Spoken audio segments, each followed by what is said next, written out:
Alrighty, welcome everybody. So I'm Duncan. I'm with Jefferies Technology Group. I run a couple different areas at the firm. The Tech-Enabled Transportation Group, which is a new effort of ours over the last year, and then I run our global advisory franchise. So what we're going to talk about today is who is the new aggressive technology buyer. I'll leave a lot of time for questions at the end so we can talk, if you'd like, about how to actually extract the highest premium or pay the lowest premium to acquire a company. But I think to be able to do that, you need to understand the background of what's happening in the technology market. And it's probably the biggest change from an economic perspective that I've seen in my 25-year career.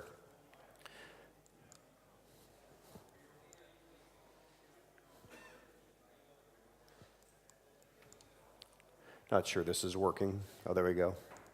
Okay. So in 1996, I left investment banking and started up a new company to do online payments. So my whole concept was the internet was going to require have a bunch of vertical properties, and that someone needed to be the horizontal payment platform. And I went and met with probably 20 of the top VCs in Silicon Valley. And to a T, every single VC told me, look, no one is ever going to pay for anything online. They said, it's just too unsafe, you'll never see payments online, and so I wasn't able to get funding. At the same time, Peter Thiel, who I had met as well, decided that that was probably accurate until you acclimate people to the concept of online payments. So he started PayPal, which was doing person-to-person payments, and then leveraged that into enterprise payments or SMB payments, which was a very good strategy. I went back to banking, and I was working for a company, and I told them about PayPal and said, you know, this is a company you need to buy.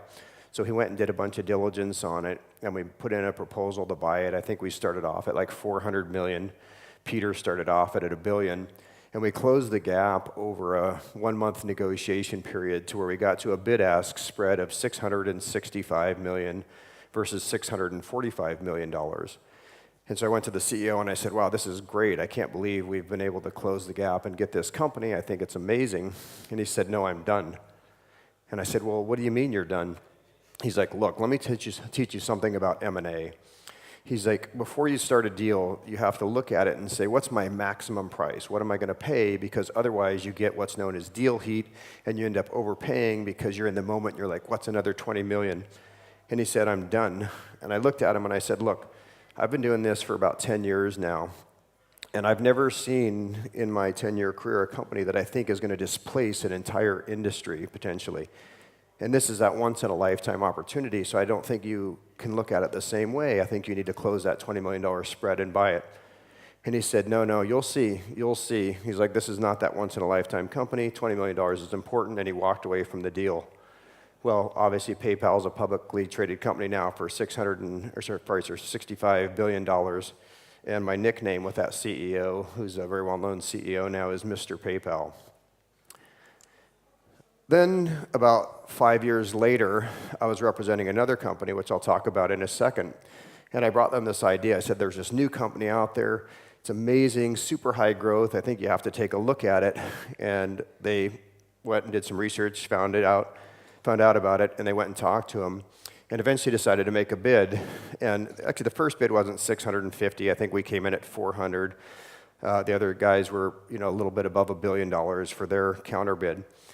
And we finally made our final bid of $650 million, and the 3 people that founded that company rejected our offer.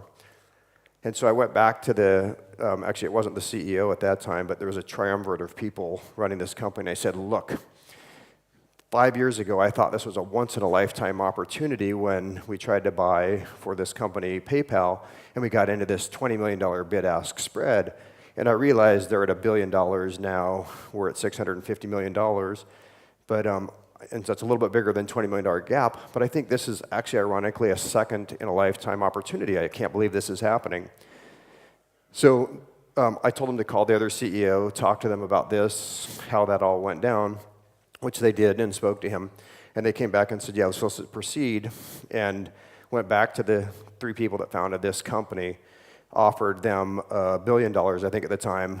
The company had grown in that 2-month period. Now the company, when we made this first offer, I think the company was 4 months old, the $650 million offer. When we came back at $1 billion, the company was 6 or 8 months old. And they ended up sitting in a Denny's breakfast shop down in Northern California and finally negotiated a price of $1.65 billion for the company. And we closed that out. I will admit I got lambasted in the press for what an idiot I was for getting Google to pay $1.65 billion for a 10-month-old company that had 0 in revenue. But I was right. It's the #1 largest global media company in the world now. More video uploaded every day than is pretty much in the libraries of the entire rest of the media companies online. $1.3 billion or a billion users, et cetera. So, fool me once, fool me twice. I was surprised that I was able in my lifetime to see this happen 2 times. What's been happening throughout this time period that I've been doing this is technology has moved, and this is, I think, the biggest transformation out there. Technology has moved from a vertical play where a technology company would have a single application and it would be fighting to create a new technology that serviced companies to becoming more of a horizontal application. So Amazon started off by selling books, but now it's an entire online and offline retail platform. Same with Apple, Google, IBM, Microsoft, Netflix. All of these companies shifted from one functionality that was vertical to becoming a horizontal play. And what's happened as a result of that is that every single industry is being disrupted by technology because of the ability for technology companies to move vertical. And these are trillions and trillions of dollar industries.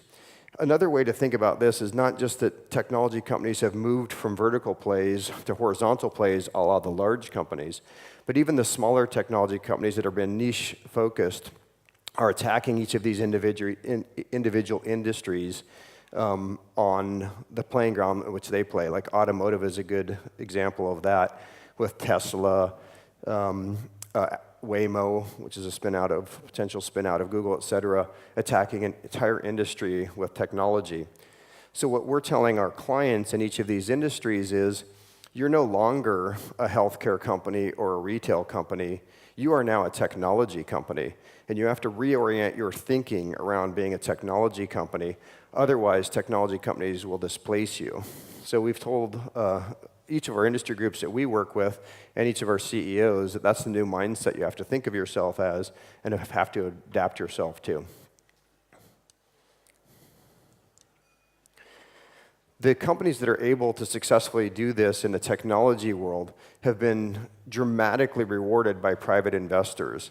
So you can see the forward revenue multiple of each of these companies out here, and this list, I could take up the entire stage with companies that are trading at this type of revenue multiple or higher. And it's not just in the US anymore, it's globally with DiDi over in China, WeWork, Airbnb, Uber, each of these companies extracting these high multiples. And this creates a dilemma, which we'll talk about at the end, which is, if I'm a company that's trading at 10 times EBITDA, how do I buy a company that's trading at 10 times revenue?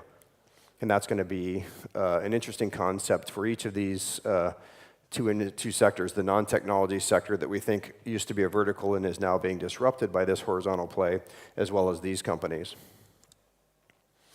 In addition to the private markets rewarding these companies, the public markets are rewarding them as well. So in essence, if you're one of these vertical players that's being disrupted by technology, it's no longer simple to go in and buy a private company, overpay a little bit, $200 million for some company that's going to protect you, because that company not only has access to private capital, but has access to public capital. In 2008, you've probably heard the term in the technology-enabled transportation space or the auto space that data is the new oil. Well, that's evidenced here. In 2008, ExxonMobil used to be the #1 market cap company. They're still on this list. I don't know how long they'll stay on this list for. But now 5 of the top 10, or the top 5 companies are all technology companies, and 6 of the top 10 are technology companies as well.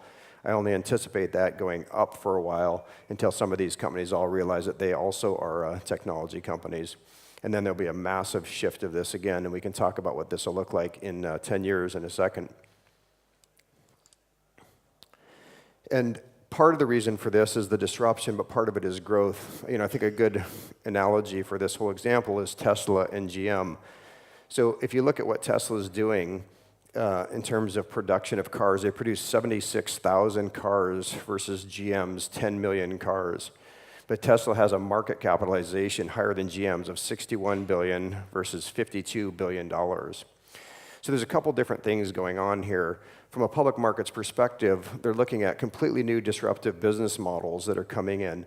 So not only does Tesla have higher growth, and therefore it's getting the higher multiple, which allows it to have a $61 billion market capitalization, but they're also not tethered to historical business models. So Tesla, of course, has an electric motor versus a fossil fuels motor, which has, I think, 10% of the number of moving parts. So the cost to repair those vehicles is much less. It has L2 capabilities, some autonomous driving capabilities that feeds back into the cloud at Tesla. So they know every accident the car gets in, why it got into the accident, et cetera. So you see Tesla is self-insuring its automobiles in Singapore, which creates an entire new revenue stream. So they're already evolving to the transportation as a service model, which allows them to disrupt 3 entire industries, not just the auto industry, including insurance, and then the maintenance sector and aftermarket sector. And the conversations we used to have with companies like GM 7, 8, 9, 10 years ago was, hey, there's this great company, they're called Tesla out there. You should go out and talk to them. I think they're really innovating the business model. They're innovating automobiles. And you'd literally have a conversation with the CEO, and the CEO would be like, look, all you guys come in and you talk to me about how I should go buy this company or that company. But these guys have manufactured 2,000 cars, 3,000 cars. You know, they don't understand how this industry works, the distribution chain, like the amount of workers that it takes to get these companies to scale up and do production. They're just a side note in history. They're the next DeLorean of the auto world. Those conversations no longer occur now. Now we get the inbound calls from these companies. So I'm meeting with the CEO in a couple weeks of one of the non-technology companies that was on that list earlier. And he called us up and said, look, we're just getting crushed by this particular technology company, and we need you to come in and talk to us about how we can adjust our whole business model. Who can we acquire? How can we think about our business model to be able to adjust to this new reality? So the conversations with all these companies are completely different than they used to be. And that's why you're starting to see something that the press doesn't understand, but that I think the rest of the world is starting to understand, including for the first time boards of directors, which is each of these different industries and the leaders in each of these different industries is now going out and aggressively acquiring companies and paying significant premiums for these companies. So GM bought Cruise for $1 billion. Not only did Cruise not have revenue, they didn't even have a product yet. They were just a bunch of engineers that had some capabilities around AI and computer vision. Ford with Argo AI, it wasn't an acquisition technically. They actually put capital in and left a significant amount of equity in the hands of management. Dollar Shave Club by Unilever, reinventing the distribution model for online retail. Same with Walmart and Jet. PetSmart and Chewy, which was actually done by a financial sponsor. So a financial sponsor even is willing to pay a $3.4 billion purchase price for an acquisition. And then interestingly, Amazon and Whole Foods, and you might say, why is Amazon and Whole Foods up there? Because Amazon is actually one of the disruptors. It's the online space, and Whole Foods is the offline space. But I don't view it that way, and this is the whole mindset of what's changing out there. Whole Foods actually acquired the technology of Amazon in this transaction. Whole Foods was the one that was getting disrupted, similar to a lot of these companies that were the acquirers. But what they did is they sold themselves to a technology company that allowed them to adopt that technology and that distribution model and merge their skill set in with Amazon. So even though the world looks at Amazon as having acquired an offline company, I view it as Whole Foods acquiring a future. And that's why they sit on this page as well. And it's interesting, too, because I don't know if anybody's looked at the analytics of this acquisition post-announcement. Amazon paid $14 billion for this company. Their market cap went up by about $35 billion. So basically, they got it for negative $15 million, negative $16 million acquisition price. And then the market cap of the competitors of Whole Foods cumulatively and Amazon dropped by over $100 billion over the next 2 days.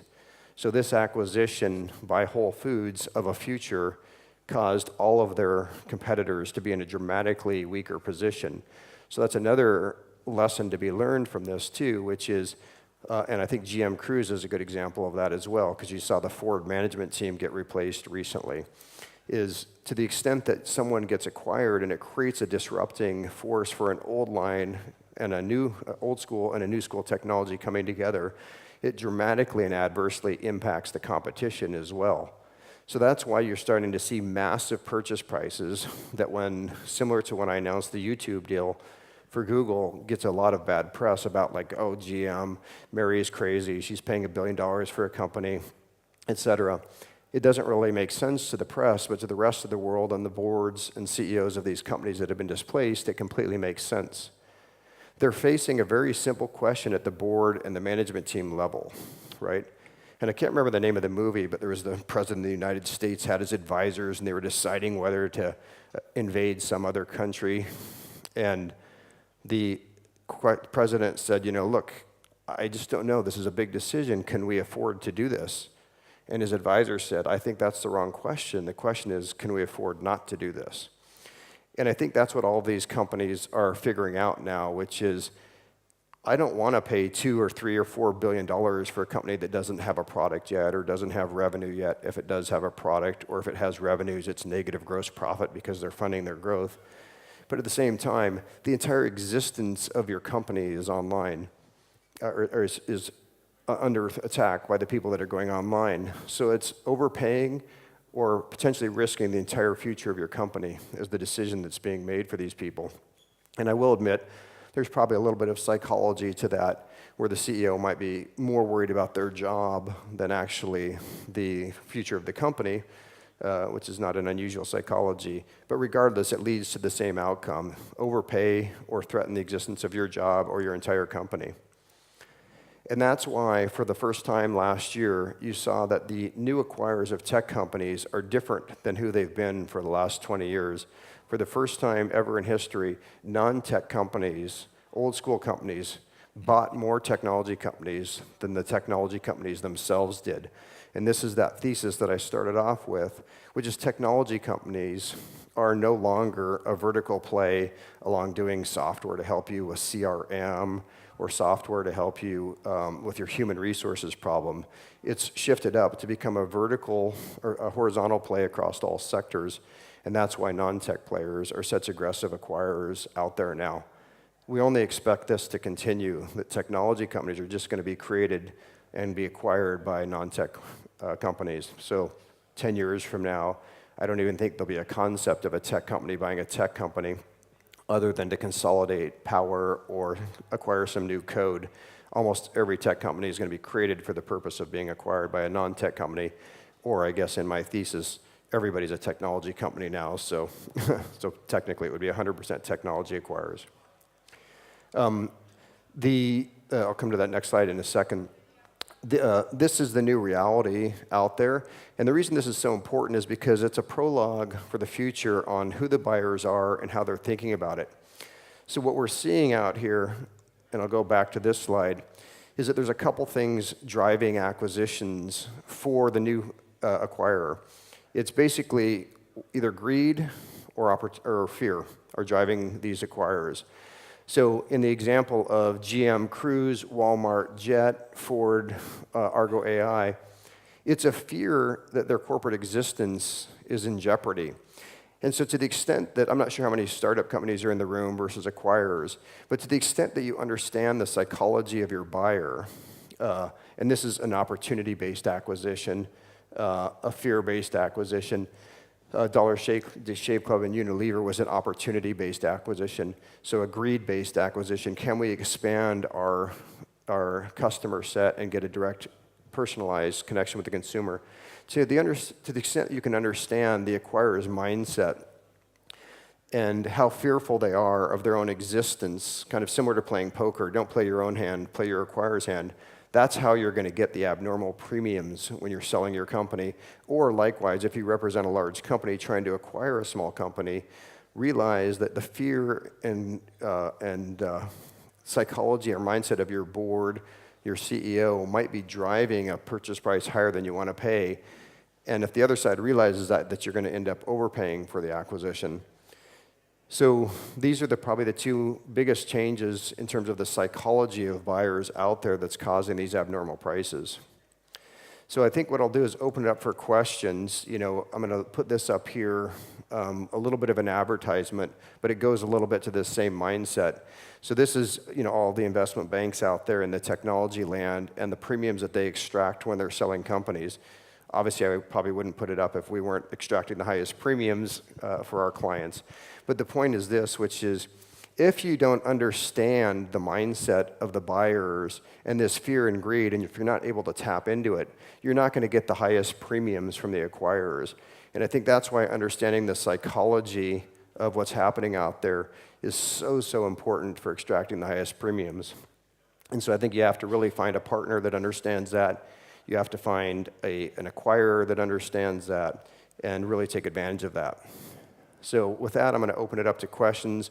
Happy to talk about anything we presented here, but also happy to talk about how you tap into the psychology of this or avoid the psychology of this, depending upon which side of the wall you're on, to really manipulate the premium or the purchase price for an acquisition that you're looking at.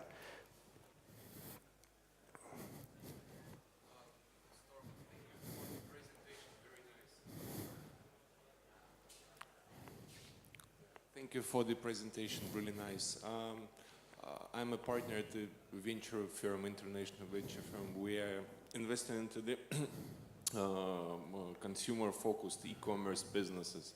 Basically, as the midpoint between the origin of the business and the final point when it's been sold to the legacy player, there is the interim venture financing. That's another trend that we see on our end, that the legacy players in the consumer space are actually investing either directly or through their VC arms into the consumer businesses like Henkel investing into laundry platforms,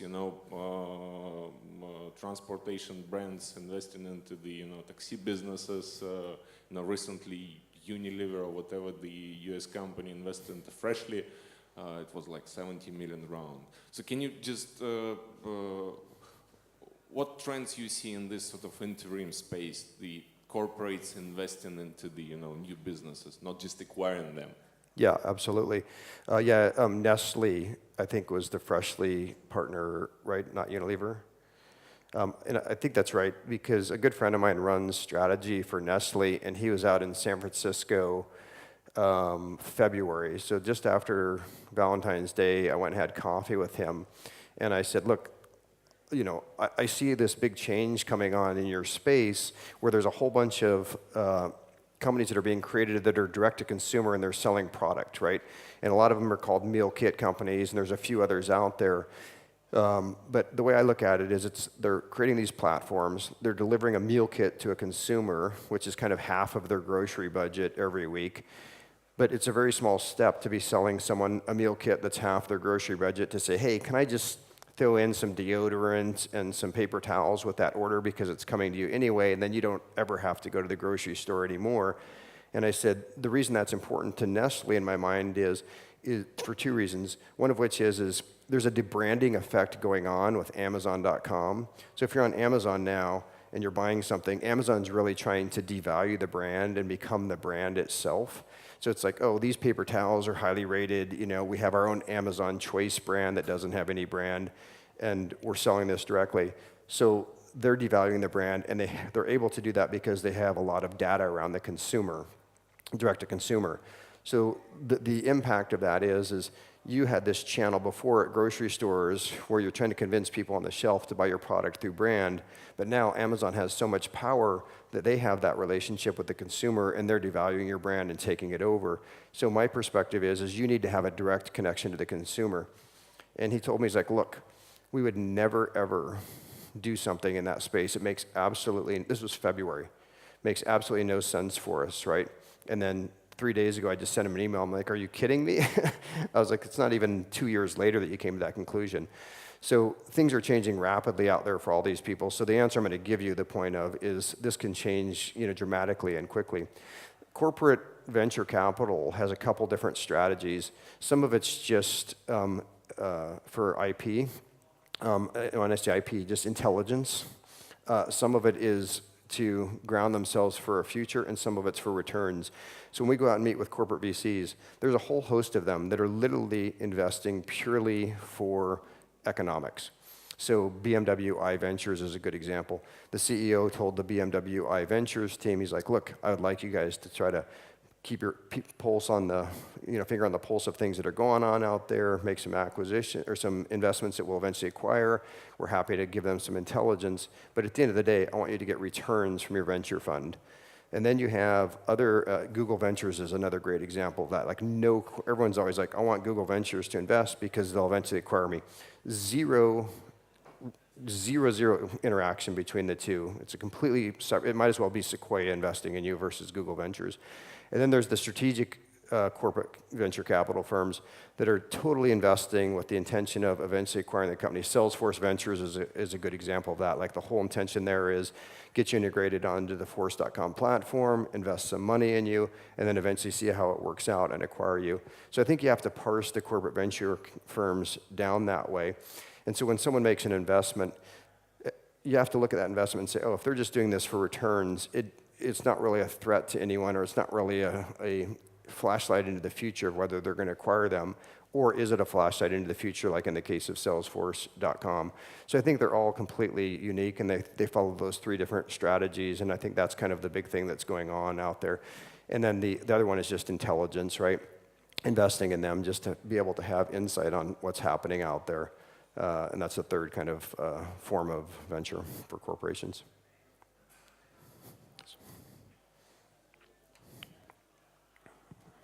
Thanks for the presentation. It was excellent. I just have a question. On one of your slides, you had Johnson & Johnson from the medical sector. And what's your advice to companies, for example, in the sectors like medical or creating products for operating theaters, etc. In terms of M&A and acquisitions, because I've been speaking to some companies who are in health tech, and their view is that a lot of these big companies don't pay attention because they think they're protected by FDA approval, and it takes 10 years for tech to change in the sector. It's a great question, and this is true of every sector, right? It's like I'll go to the mining field, right? And the mining CEOs will be like, oh, these technology companies don't understand, they don't get it, right? To be able to drill down in here, you need this diamond drill bit. The technologies aren't really going to displace us. We're protected, in essence. That hasn't been our experience to date. The transition that I talked about from vertical to horizontal and the fear of the CEOs has really, really permeated almost every set of CEOs out there. We're doing a trip in London in 3 weeks, and we're meeting with large engine manufacturing companies like Rolls-Royce, et cetera, right, who've asked us to come in and talk about this. So I'd probably say there's 2 high-level aspects to that. One of which is, probably 3. The first of which is we're not really seeing a lack of fear in any industry anymore. Everyone's afraid of the technology displacement.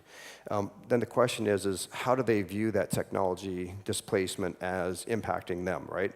Some people, it's a distribution channel displacement or risk, like the Whole Foods or the Unilever Dollar Shave Club. It's not like no offense to the steel that they created at Dollar Shave Club, but it's not like that was like some revolutionary new shave versus the old form of shave. What was revolutionary was the distribution channel and the direct-to-consumer, right? So it's like a question of like, how are we being displaced? Is it through the distribution channel? Is it through the new product or a new technology being created? Like in the case of GM versus Cruise, no distribution channel there at all, not even a product, right? But a whole new technology around AI for creating a machine to be able to see like a human is able to see. So the forms of displacement are different. In healthcare, the biggest form of displacement that seems to be occurring right now, because I think of the regulations make things so much slower, is around patient records and trying to automate that, and then around some of the surgical technologies and medical technologies.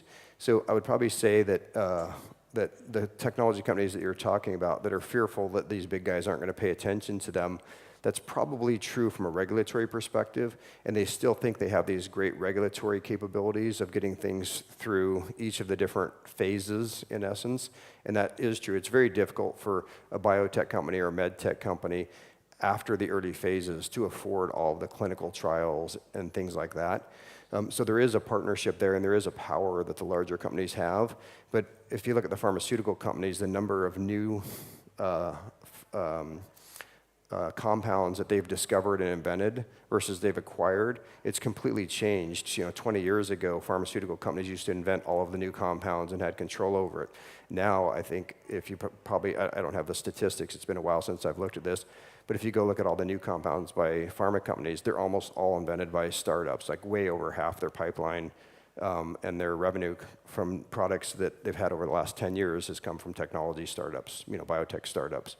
So I think that I'm not 100% in agreement with what you're saying, but I'm not 100% not in agreement with it too. There is some power and value that these companies bring, but it's not too dissimilar from GM with Cruise, right? But Cruise has great technology that GM, I think, would have been very hard for them to develop on their own. But once you have that technology developed, it's very hard to distribute that technology without some of the strengths that those old technology companies have. And Waymo is a good example of this out of Google. It's just, Waymo doesn't want to build a car. They studied it, they looked at it, they're like, this is just too hard to build 10 million cars a year. So they're trying to partner with all of those technology the auto companies as well, just from a manufacturing perspective. And I think that's what's going to happen in the healthcare space as well. It's not completely that there's no power left in the old school companies. It's just that it's a different form of partnership now. Thank you.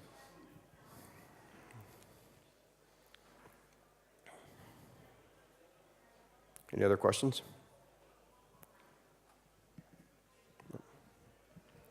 Hi, my name is Jan. I come from Aeon.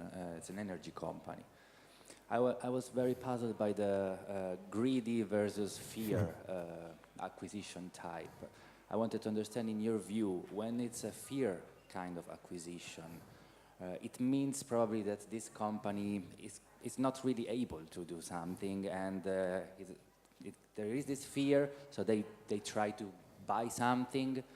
The question is, but at the end, will it work? Will they be able to bring also the mentality of the kind of successful company they are buying in this whole big, not efficient corporate world? Does it make sense to do these acquisitions? Or what would be your advice so that it can work? Yeah.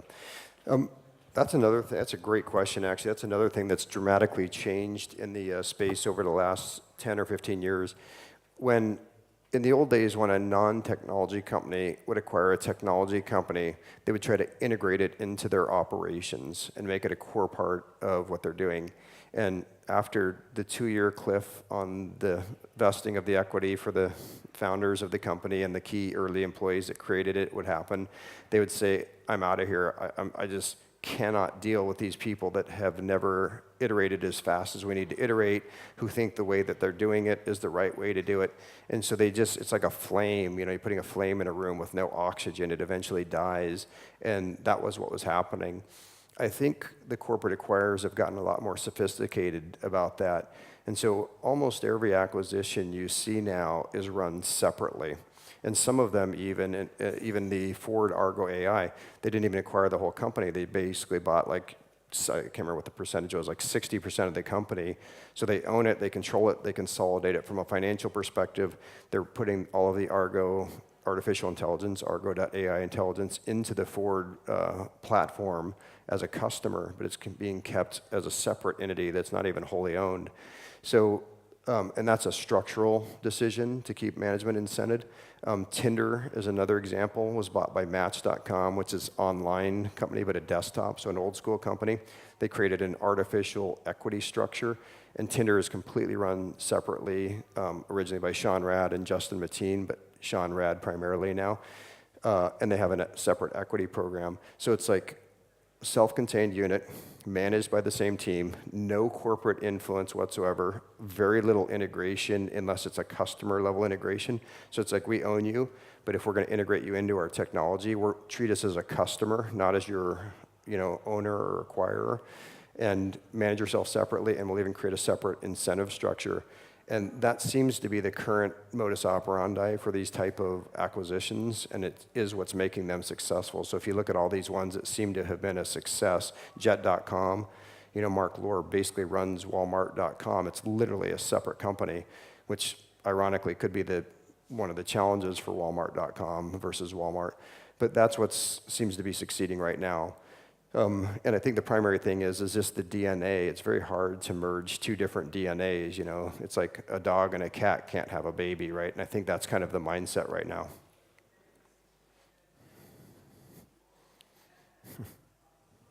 Any other questions? Great. Thank you all very much.